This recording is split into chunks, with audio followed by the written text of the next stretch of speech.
നമസ്കാരം. S V ജേണലിലേക്ക് ഒരിക്കൽ കൂടി സ്വാഗതം. നമുക്ക് വിഷയത്തിലേക്ക് വരാം. അങ്ങനെ തെരഞ്ഞെടുപ്പിൻ്റെ അലയൊലികളൊക്കെ കഴിഞ്ഞു. എല്ലാവരും മനസ്സമാധാനമായി ഇപ്പം വീടുകളിൽ കഴിയുന്നു. സ്വസ്ഥം സുഖം സുന്ദരം. എങ്കിലും കലിയടങ്ങാതെ കോൺഗ്രസ് പാർട്ടിക്കുള്ളിൽ വല്ലാത്ത ഒരു പോര് നടക്കുന്നു. അതും ആ വഴിക്ക് നടക്കട്ടെ. എന്നിരുന്നാൽ തന്നെയും നമ്മൾ മനസ്സിലാക്കേണ്ട ചില കാര്യങ്ങളുണ്ട്. നമ്മുടെ കേരളത്തിലെ ജനം കൂടുതലായി ഇടതുപക്ഷത്തെ മാറ്റി നിർത്തിയിരിക്കുന്നു എന്നുള്ളതാണ് വാസ്തവം. എന്നാൽ ഈ ജനങ്ങൾ എന്തുകൊണ്ട് കോൺഗ്രസിനെ ചേർത്ത് പിടിച്ചു അല്ലെങ്കിൽ UDFനെ ചേർത്ത് പിടിച്ചു എന്നുള്ളതാണ് നമുക്ക് ഇപ്പോഴും പിടികിട്ടാത്ത ചില കാര്യമായി നമ്മുടെ ഉള്ളിൽ നിൽക്കുന്നത്. കാരണം കള്ളം വിറ്റുകൊണ്ട് ആ കള്ളം പറഞ്ഞുകൊണ്ട് കള്ളത്തരത്തിൽ അല്ലെങ്കിൽ ആ കള്ളങ്ങളെ ജനങ്ങളിലെ കൊണ്ട് വിശ്വസിപ്പിച്ചുകൊണ്ട് നേടിയെടുത്ത ഒരു വിജയമായിട്ട് നമുക്ക് ഇതിനെ കാണേണ്ടി വരും. ഇനി പറഞ്ഞു വരുന്ന ഇതിലേക്ക് വരാം. ജനങ്ങൾ വിശ്വസിച്ച കുറച്ച് കള്ളങ്ങളുണ്ട്. അതായത് ഈ കോൺഗ്രസ്സുകാർ ഇവിടെ കൊണ്ടു നടന്ന് വിറ്റ് ജനങ്ങളെ പിടിച്ച് ഏൽപ്പിച്ചത് എന്ന് പറയാൻ കഴിയുന്ന കുറേയധികം കള്ളങ്ങൾ. ആ കള്ളങ്ങളിലേക്ക് നമുക്ക് പോകാം. ആദ്യത്തെ കള്ളം ഇന്ദിരാ ഗ്യാരണ്ടി എന്ന് പറഞ്ഞുകൊണ്ട് 5 ഇന പദ്ധതികൾ അവതരിപ്പിച്ചതാണ് അതിലെ ഒന്നാമത്തെ കള്ളം. അതിൻ്റെ വിശദാംശങ്ങൾ കഴിഞ്ഞ ദിവസം നമ്മൾ പരിശോധിച്ചതാണ്. ആദ്യം നമുക്കറിയാവുന്നതുപോലെ തന്നെ ക്ഷേമ പെൻഷൻ 3000 എന്ന് പറയുന്ന ഒരു കണക്കിലേക്ക് എത്തിക്കും എന്ന് അവർ അവകാശപ്പെടുന്നുണ്ട്. പല ആവർത്തി അവർ തന്നെ പറഞ്ഞിട്ടുള്ള പൂച്ച പെറ്റുകിടക്കുന്ന ഖജനാവിൽ നിന്ന് പ്രതിമാസം 3000 രൂപ ഏകദേശം 64 ലക്ഷത്തിലധികം ആളുകളിലേക്ക് എത്തിക്കാൻ കഴിയും എന്ന് വിശ്വസിക്കാൻ മാത്രം മണ്ടന്മാരായിപ്പോയോ നമ്മൾ എന്ന് ആലോചിക്കേണ്ടി വരും. അങ്ങനെ ആ 3000 രൂപ ഇപ്പോൾ 2000 കൊടുത്തുകൊണ്ടിരിക്കുന്നു. ഇനി 1000 രൂപ വർധനയോട് കൂടി വരുത്തിയിട്ട് 3000 രൂപ ക്ഷേമ പെൻഷൻ നൽകും എന്നുള്ളതാണ്. നമുക്ക് 2016 കഥ നമുക്കറിയാം. 18 മാസക്കാലത്തോളം പെൻഷൻ കിട്ടാതെ ഇരുന്ന ഒരു ഇരുണ്ട കാലത്തെക്കുറിച്ചും നമ്മൾ ഓർക്കാതെ പോയി എന്നുള്ളതാണ് വാസ്തവം. അപ്പോൾ ആ ഇന്ദിരാ ഗ്യാരണ്ടി എന്ന് പറയുന്ന ഒന്നാമത്തെ കള്ളത്തിൽ അവർ പ്രചരിപ്പിച്ച ഏറ്റവും വലിയ മഹനീയമായ കള്ളം ഇത് മാത്രമായിരുന്നു. ഇനിയും അടുത്തതായി നമുക്ക് നോക്കാൻ കഴിയുന്നത് സ്ത്രീകളുടെ സൗജന്യ യാത്ര. പൂച്ച വെറ്റി കിടക്കുന്ന ഖജനാവുമായി ബന്ധപ്പെട്ടുകൊണ്ട് ഈ സ്ത്രീകളുടെ സൗജന്യ യാത്ര കേരളത്തിൽ എത്രത്തോളം പോസിബിളാണ് അല്ലെങ്കിൽ സാധ്യമാക്കാൻ കഴിയുന്നതാണ് എന്നുള്ളതാണ് അടുത്ത കള്ളം. മറ്റൊന്ന് ഈ പറയുന്ന ഇൻഷുറൻസ്, ഉമ്മൻചാണ്ടി ഇൻഷുറൻസ്, അതായത് ആരോഗ്യ ഇൻഷുറൻസ്. ഈ ആരോഗ്യ ഇൻഷുറൻസിലൂടെ അവർ വളരെ എളുപ്പത്തിൽ സെല്ല് ചെയ്തത് ഉമ്മൻചാണ്ടി എന്ന് പറയുന്ന ഒരാളുടെ സെൻറ്റിമെൻ്റൽ കാര്യങ്ങൾ തന്നെ ആയിരുന്നു എന്നുള്ള കാര്യവും നമുക്ക് അറിയാം. അതൊരു വലിയ കള്ളമായിരുന്നു എന്ന് പിന്നീട് കാലം തെളിയിക്കും. അതായത് ഈ പറഞ്ഞ ഇന്ദിരാ ഗ്യാരണ്ടിയിൽ പറയുന്ന 5 കാര്യങ്ങളിൽ ഒട്ടുമിക്കതും പിന്നീട് നമുക്ക് മനസ്സിലാവും ഇത് നമ്മളെ അടിച്ചേൽപ്പിച്ച ചില കള്ളങ്ങൾ ആയിരുന്നു എന്ന്. പിന്നെ മറ്റൊരു കള്ളമായിരുന്നു വയനാട് ജനങ്ങളോട് കാട്ടിയത്. പക്ഷേ വയനാട്ടിലെ ജനങ്ങൾക്ക് എന്ത് സംഭവിച്ചു എന്നുള്ള കാര്യം നമുക്കറിയില്ല. എങ്കിൽ തന്നെയും അവിടെ ഒരുപക്ഷെ അവിടെ ഉയർന്നുകൊണ്ടിരിക്കുന്ന ടൗൺഷിപ്പ് ആരുടെ പ്രോജക്റ്റാണ് എന്ന് ചോദിച്ചാൽ അതൊരിക്കലും കോൺഗ്രസിൻ്റേതല്ല. അവിടെ കൽപ്പറ്റയിലുണ്ടായിരുന്ന കൽപ്പറ്റ MLA ആയിരുന്ന നമുക്കറിയാവുന്ന ഇപ്പോഴും MLA ആയി തുടരുന്ന ടി സിദ്ദിഖ് എന്ന് പറയുന്ന ഒരു നേതാവിനെ കൂകി ഓടിച്ച ഒരു സംഭവം വരെ ഉണ്ടായിരുന്നു. പക്ഷേ ആ കൂവലിനെ പോലും മാറ്റി നിർത്താൻ വേണ്ടിയിട്ട് അല്ലെങ്കിൽ ആ കൂവാൻ പാടില്ല എന്നുള്ള ആഹ്വാനം നൽകിയത് വസീഫും സനോജും അടക്കമുള്ള DYFI പ്രവർത്തകരായിരുന്നു എന്നുള്ള വിവരം മറന്നുപോയി. അപ്പോൾ അവിടെ മുൻപുണ്ടായിരുന്ന ഭൂരിപക്ഷത്തേക്കാൾ വലിയ ഭൂരിപക്ഷത്തിലാണ് ഇത്തവണ ടി സിദ്ദിഖ് എന്ന് പറയുന്ന കോൺഗ്രസിൻ്റെ MLA അവിടെ വിജയിക്കുന്നത്. നമുക്കറിയാവുന്ന പോലെ കോൺഗ്രസിൻ്റെ ജില്ലാ ട്രഷററായിരുന്ന NM വിജയൻ എന്ന് പറയുന്ന ഒരു മനുഷ്യൻ്റെയും അദ്ദേഹത്തിൻ്റെ മകൻ്റെയും മരണത്തിന് കാരണക്കാരനായ IC ബാലകൃഷ്ണൻ എന്ന് പറയുന്ന ഒരാൾ അവിടെ കൊടിയ വഞ്ചന നടത്തിയ വിവരം ജനങ്ങൾ അറിഞ്ഞിട്ടുകൂടി അവിടെ വീണ്ടും സുൽത്താൻ ബത്തേരിയിൽ നിന്ന് IC ബാലകൃഷ്ണൻ വിജയിച്ചു എന്നുള്ളതാണ് മനസ്സിലാക്കുന്നത്. പിന്നീട് നമ്മൾ അങ്ങോട്ട് നോക്കിക്കഴിഞ്ഞാൽ മാനന്തവാടി എന്ന് പറയുന്ന മണ്ഡലത്തിൽ OR കേളു എന്ന് പറയുന്ന മന്ത്രി അവിടെ പരാജയപ്പെടുന്ന കാഴ്ചയും നമ്മൾ കണ്ടിരുന്നു. അപ്പോൾ ഇതിൽ നിന്നെല്ലാം വയനാട് എന്ന് പറയുന്ന ഒരു കാര്യത്തിൽ സർക്കാർ എന്തൊക്കെ അവിടെ അനുവദിച്ചു കൊടുത്തിട്ടുണ്ടോ അതൊന്നും അവിടെ ജനങ്ങളെ ബാധിച്ചിട്ടില്ല എന്നുള്ളതാണ് മനസ്സിലാക്കാൻ കഴിയുന്നത്. പക്ഷേ അവിടെ ഏറ്റവും കൂടുതൽ വിജയിച്ചത് സർക്കാരെതിരെ അതായത് പ്രതിപക്ഷം പറഞ്ഞ കള്ളങ്ങളായിരുന്നു എന്നുള്ളതാണ് നമ്മൾ മനസ്സിലാക്കുന്നത്. എന്താണ് ഇവിടെ സർക്കാർ ഇവിടെ പിന്നെ ഖജനാവിൽ നിന്ന് പണം എടുത്തുകൊണ്ട് അല്ലെങ്കിൽ CMDRFിൽ നിന്ന് പണം എടുത്തുകൊണ്ട് അത് പൂർത്തീകരിക്കുന്നു. അപ്പോൾ CMDRF എന്ന് പറയുന്ന ഒരു പൊതു പണമാണ്, നികുതി പണമാണ്, അല്ലെങ്കിൽ നമ്മൾ സംഭാവന ചെയ്ത പണമാണ്. അത് സർക്കാരിന് വേണ്ടി അല്ലെങ്കിൽ മുഖ്യമന്ത്രിക്ക് കൊടുത്ത തുകയാണ്. പക്ഷേ ആ തുകയെ വേണ്ടും വിധത്തിൽ കൃത്യമായി ഹാൻഡിൽ ചെയ്യാനും അത് വേണ്ടും വിധത്തിൽ ജനങ്ങൾക്ക് ഉപകാരപ്രദമായ രീതിയിൽ എത്തിച്ചു കൊടുക്കാനും കഴിയുന്ന ഒരു സംവിധാനത്തിനാണ് നമ്മൾ സർക്കാർ എന്ന് പറയുന്നത്. ഇതിനു മുമ്പ് നമുക്കറിയാം സുനാമി ഫണ്ട് വകമാറ്റി ചെലവഴിച്ച കഥയൊക്കെ നമ്മുടെ കേരളത്തിൽ നിരവധി തവണ കേട്ടതാണ്. ഇനിയും UDFൻ്റെ കാലം എത്തിക്കഴിയുമ്പോൾ ഇനിയും ഈ CMDRF പോലും ഏതൊക്കെ വഴിയിൽ അത് മറ്റു വഴികളിലേക്ക് പല വകകളിലേക്ക് വഴിതിരിഞ്ഞു പോകുമെന്നുള്ളത് നമുക്ക് കാത്തിരുന്ന് കാണേണ്ട മറ്റൊരു കാര്യം കൂടിയാണ്. അവിടെ നിൽക്കട്ടെ. പിന്നീട് ഇതേ ജനങ്ങളുടെ മുമ്പിൽ നിന്നുകൊണ്ട് കോടിക്കണക്കിന് രൂപ ചെലവഴിച്ചുകൊണ്ട് എങ്ങനെ വിജയിക്കാം എന്നതിൻ്റെ പഠനം ക്ലാസുകൾ നടത്തിയത് അതേ വയനാട്ടിൽ നിന്നുകൊണ്ട് അവിടുത്തെ ഒരു വലിയ ഹോട്ടലിൽ വെച്ചുകൊണ്ടാണ്, കോടിക്കണക്കിന് രൂപ പൊടിച്ചുകൊണ്ട്. അപ്പോഴും വയനാട്ടിലുള്ള ജനങ്ങൾക്ക് ഓഫർ ചെയ്ത വീട്, പുനരധിവാസത്തിൻ്റെ ഭാഗമായി കോൺഗ്രസ് ഓഫർ ചെയ്ത വീട് ഇപ്പോഴും അവിടെ പണി തീരാതെ ഏറ്റെടുത്ത കുന്നംപറ്റയിലെ സ്ഥലം അതുപോലെ മരുഭൂമി പോലെ ഇപ്പോഴും അവിടെ അവശേഷിക്കുന്നു എന്നുള്ളത് മറ്റൊരു കള്ളം. അവിടെ വീട് വെച്ച് വീടിൻ്റെ നിർമ്മാണ പ്രവർത്തനങ്ങൾ തുടങ്ങി എന്ന് വി ഡി സതീശൻ എന്ന് പറയുന്ന നേതാവ് പറയുകയുണ്ടായി. ആ പറഞ്ഞ സാഹചര്യത്തിൽ പോലും അവിടെ വീടിൻ്റെ നിർമ്മാണ പ്രവർത്തനങ്ങൾ നടന്നിരുന്നില്ല എന്നുള്ളതും, പക്ഷേ ആ യാഥാർത്ഥ്യമല്ല ജനങ്ങൾ മനസ്സിലാക്കിയത്, വി ഡി സതീശൻ പറഞ്ഞതാണ് മനസ്സിലാക്കിയത്. 30 സെക്കൻഡ് കൊണ്ട് 300 വീട് വെച്ച വി ഡി സതീശൻ്റെ ആ തന്ത്രത്തിൽ ഒരുപക്ഷേ വയനാട്ടിലെ ജനത വീണുപോകാനുള്ള സാധ്യതകളുമുണ്ട്.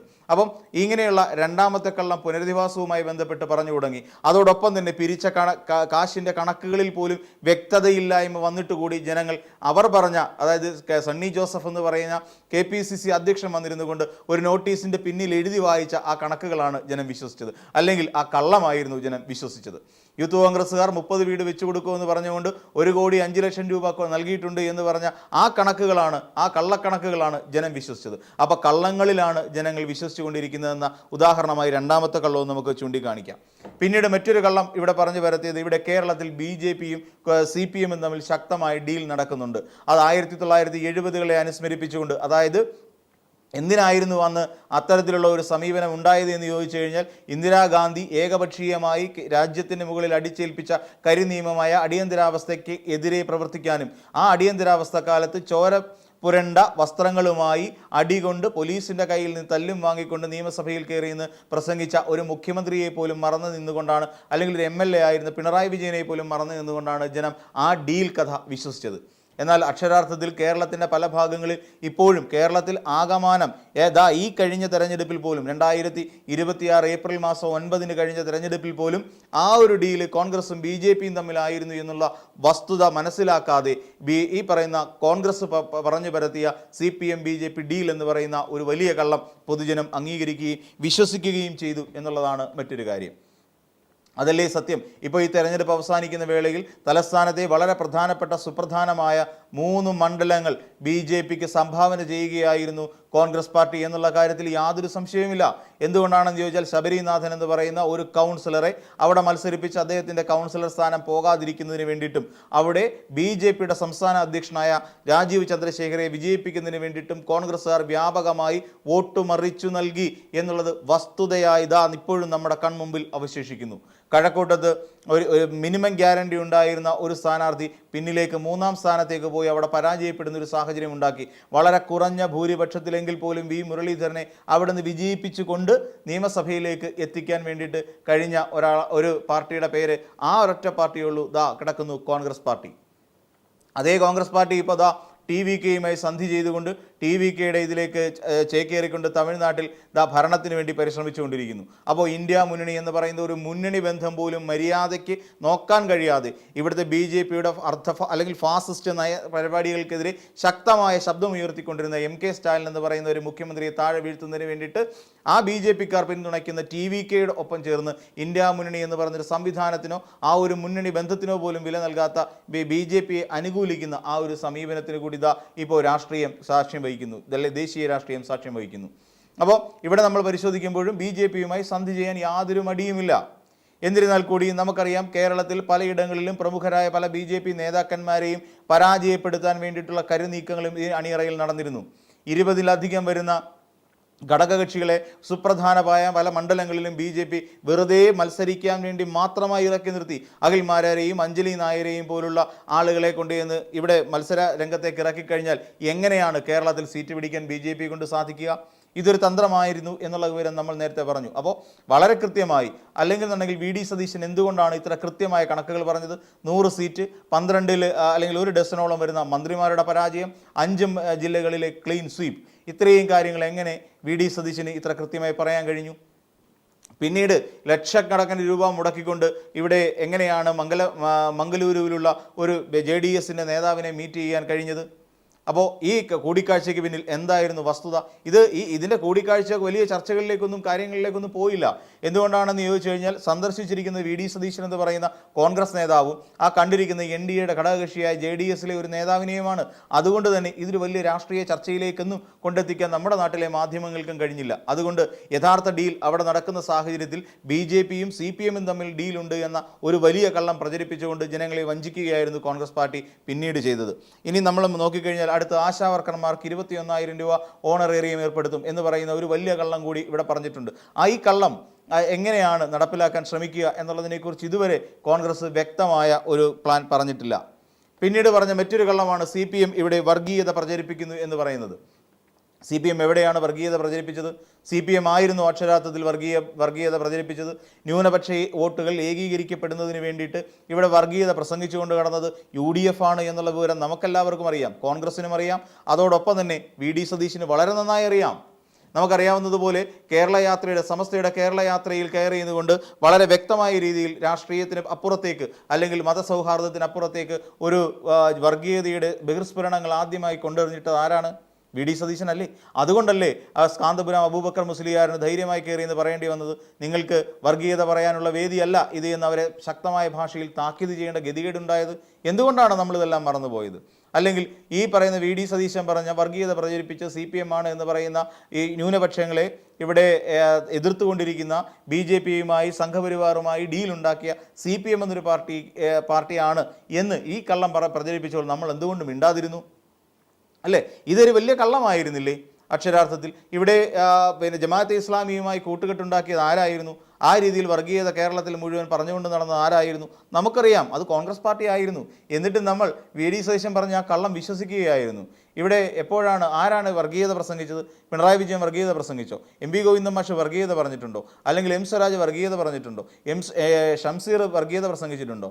ഈ പറയുന്ന നമ്മുടെ മുഹമ്മദ് റിയാസ് വർഗീയത സംസാരിച്ചിട്ടുണ്ടായിരുന്നു. കളമശ്ശേരിയിലും നിന്ന് മന്ത്രിയായിരുന്ന P. രാജീവ് വർഗീയത പറഞ്ഞിട്ടുണ്ടോ? ഈ പറയുന്ന വി ശിവൻകുട്ടി എന്ന് പറയുന്ന വിദ്യാഭ്യാസ വകുപ്പ് മന്ത്രി വർഗീയത പ്രസംഗിച്ചിട്ടുണ്ടായിരുന്നു? ഇല്ല. അവർ വർഗീയതയ്ക്കെതിരായി നിലകൊള്ളുകയായിരുന്നു ചെയ്തത്.